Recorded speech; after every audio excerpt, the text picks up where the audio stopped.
Assalamualaikum warahmatullahi wabarakatuh. Perkenalkan, nama saya Rahmi Pratiwi dengan stambuk A501200040. Nah, pada kali ini saya akan menjelaskan tentang pengertian bimbingan dan konseling, tujuan dan fungsi bimbingan dan konseling, asas-asas bimbingan dan konseling, yang terakhir yaitu komponen bimbingan dan konseling. Pengertian bimbingan dan konseling adalah upaya dalam memberikan pelayanan bantuan kepada anak agar mampu mandiri dan berkembang secara optimal. Tujuan bimbingan dan konseling agar anak dapat memilih, mempersiapkan diri, memegang tanggung jawab, dan mendapatkan hal yang berharga dari keputusan yang diambilnya. Selanjutnya kita akan membahas tentang tujuan dan fungsi bimbingan dan konseling. Yang pertama, bimbingan dan konseling berfungsi sebagai pemberi layanan kepada peserta didik agar masing-masing peserta didik dapat berkembang secara optimal sehingga menjadi pribadi yang utuh dan mandiri. Adapun fungsi-fungsi bimbingan dan konseling dijelaskan sebagai berikut. Bagian pertama, fungsi pemahaman. Fungsi pemahaman yaitu fungsi bimbingan dan konseling yang akan menghasilkan pemahaman tentang sesuatu oleh pihak-pihak tertentu sesuai dengan kepentingan pengembangan peserta didik. Selanjutnya, fungsi pencegahan. Fungsi pencegahan yaitu fungsi bimbingan dan konseling yang akan menghasilkan tercegahnya atau terhindarnya peserta didik dari berbagai permasalahan yang mungkin timbul yang akan dapat mengganggu, menghambat ataupun menimbulkan kesulitan, kerugian-kerugian tertentu dalam proses perkembangannya. Selanjutnya, fungsi pengentasan. Melalui fungsi pengentasan ini, pelayanan bimbingan dan konseling akan menghasilkan atau teratasinya berbagai permasalahan yang dialami oleh peserta didik. Selanjutnya, fungsi pemeliharaan dan pengembangan. Fungsi pemeliharaan dan pengembangan adalah fungsi bimbingan dan konseling yang akan menghasilkan terpeliharanya dan terkembangkannya berbagai potensi dan kondisi positif peserta didik dalam rangka perkembangan dirinya secara terarah, mantap, dan berkelanjutan.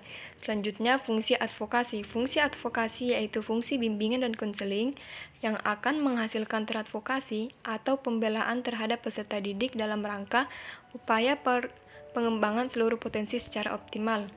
Yang kedua, tujuan bimbingan dan konseling adalah untuk membantu individu memperkembangkan diri secara optimal sesuai dengan tahap perkembangan dan predisposisi yang dimilikinya, serta sesuai dengan tuntutan positif lingkungannya. Secara khusus, layanan bimbingan dan konseling memiliki tujuan sebagai berikut. Yang pertama, merencanakan kegiatan penyelesaian studi, perkembangan karir serta kehidupan peserta didik di masa yang akan datang. Yang kedua, mengembangkan seluruh potensi dan kekuatan yang dimiliki oleh peserta didik seoptimal mungkin. Ketiga, menyesuaikan diri dengan lingkungan, pendidikan, dan lingkungan masyarakat. Yang keempat, mengetahui hambatan dan kesulitan yang dihadapi peserta didik dalam studi penyesuaian dengan lingkungan pendidikan dan masyarakat. Selanjutnya, kita akan membahas tentang asas-asas bimbingan dan konseling. Asas-asas bimbingan dan konseling yaitu asas kerahasiaan, kesukarelaan, keterbukaan, kekinian, kemandirian, kegiatan, kedinamisan, keterpaduan, kenormatifan, keahlian, alih tangan, dan tuturi handayani.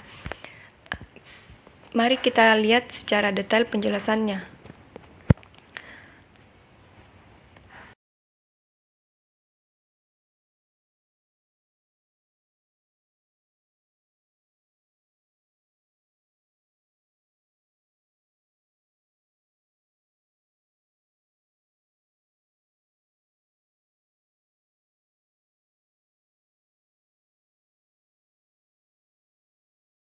Selanjutnya, kita akan membahas tentang komponen bimbingan dan konseling. Dalam melaksanakan program bimbingan di sekolah, terdapat berbagai komponen yang dimaksud di sini ialah saluran-saluran pelayanan untuk melayani para siswa di sekolah.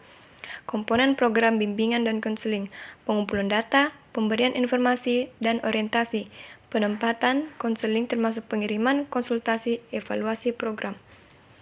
Ya, sekian penjelasan dari saya. Maaf jika banyak kekurangan. Billahi taufiq wal hidayah. Wassalamualaikum warahmatullahi wabarakatuh.